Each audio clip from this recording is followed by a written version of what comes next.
Welcome back, everyone. If you or someone you know has the strange propensity to give Hamas the benefit of the doubt on just about anything, this video is for you. Recently, Israel has been making unedited videos and very graphic forensics reports available to journalists and the public.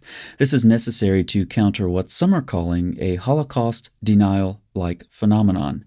Many Westerners, from the typical keyboard warriors on social media to students at major universities to politicians and media figures, insist on denying, doubting, or downplaying the brutality of Hamas.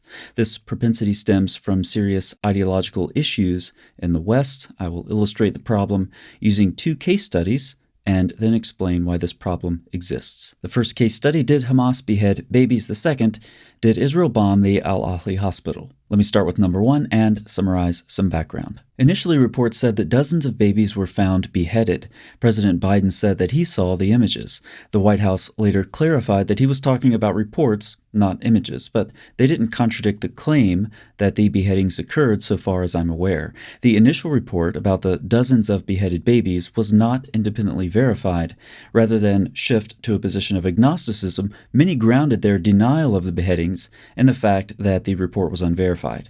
Additionally, there were no pictures, nor did the terrorists leave any signed confessions or copies of their identification. What a relief. Hamas is absolved. They did not behead babies, and any subsequent reporting about baby decapitations is connected back to the original unverified story and likewise denounced as false. But let's consider a few things. And we got very, very disturbing reports of that came from the ground that there were babies that had been beheaded. And I admit it took us some time to really understand and to verify that report. And it was hard to believe that even Hamas could perform such a barbaric act. But after eyewitnesses came forward and after a senior official in the Israeli coronary service, Zaka, came forward on record on CBS News and said, yes, I saw the bodies of beheaded babies, I think we can now say with relative confidence that this is unfortunately what happened in Be'eri. This is what Hamas did to Israeli civilians. Now, is this unverified or is it verified? Does it warrant belief that babies were beheaded by Hamas? Was there actually a reliable source on the ground witnessing this carnage firsthand? Then there's this October 20th release from an Israeli pathology center. Dr. Chen Kugel explained that the age range of the victims spans from 3 months to 80 or 90 years old. Many bodies, including those of babies, are without heads. Asked if they were decapitated, Kugel answered yes, although he admits that, given the circumstances, it's difficult to ascertain whether they were decapitated before or after death, as well as how they were beheaded, whether cut off by knife or blown off by RPG. That's more independent evidence worth considering, and as the Israelis are capturing and interrogating terrorists, more information is coming to light about the goals of these terror attacks. Gunmen were given instructions to kill everyone they saw, including beheading victims and cutting off their legs. The plan was to go from home to home, from room to room, to throw grenades and kill everyone, including women and children, he said. Hamas ordered us to crush their heads and cut them off, and to cut their legs. So beheading victims was one of the objectives, and the victims included people of all ages. And there's forensic evidence which confirms earlier reports of beheaded babies. In addition, beheading has also been used by other Islamic terror groups like ISIS. So did Hamas behead babies, or is this all just circumstantial? Finally, for people who continue to deny this, including many in the comments section of this channel, I do not understand the grounds for denial. From the beginning, it's been exceedingly clear that the brutality was unimaginable. Someone needs to explain why it is that Hamas would draw the line at beheading babies. Is that an evidence-driven presupposition? Or is it something else that causes people to give Islamic terrorists the benefit of the doubt? Let's see where Hamas didn't draw the line. Back to the report we saw earlier. During the initial press conference, the forensics team showed images from their investigations. Among the images were those of charred hands with marks that revealed where the victims' hands were bound behind their backs with metal wire before being burned alive. Charred remains in a CT scan of the remains show a parent and child who were bound together and burned alive by Hamas terrorists on October 7th. 2 spinal columns, one of an adult and one of a child, can be seen in the scan. The pair were likely embracing as they burned. The link to this article, which includes some pictures, is in the description box. Hamas also did not draw the line at raping women next to dead bodies of their friends who had just been shot, and the terrorists also had permission to rape corpses. But that's probably fake news, right? It's unverified. There's no reason to presume that the terrorists who were apparently permitted to rape dead bodies, who definitely burned children alive and a host of other unthinkable things, also beheaded babies.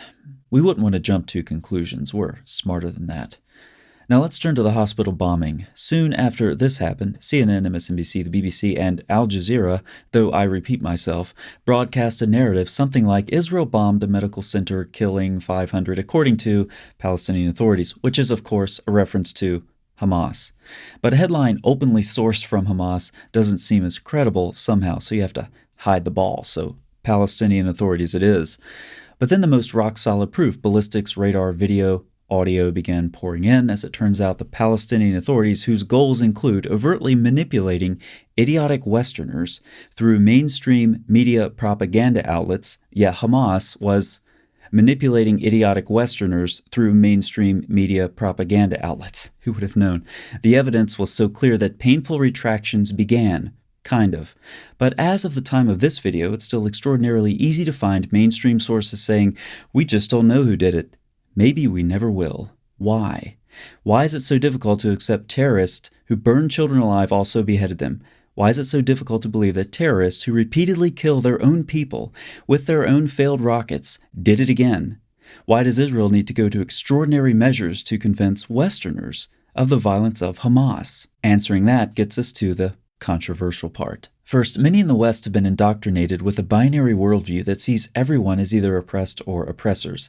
This is connected to the concept of decolonization. The oppressed need to rise up against the oppressors. This is how the wrongs of colonialism are righted. Of course, Israel plays the part of the oppressor, colonizer. Also, Muslims are grouped in with the oppressed. They're the only religious group in the West that I know of graced with their own phobia, Islamophobia, to go along with all of the other phobias of people of other oppressed groups. The end result is that violence against Israel is viewed through the lens of oppressed people rising up against their oppressor. In this idiotic scheme, violence is their only option. It's justified. Second, Westerners fail to acknowledge the role of Islam. As I've already said, Islam is associated with oppressed people, so it can't be criticized, you Islamophobe. Rather than criticize a religion of the oppressed, let's make up other reasons Hamas is doing what they're doing. Reasons that allow us to criticize Israel, the oppressor. After all, criticizing the oppressed only furthers oppression.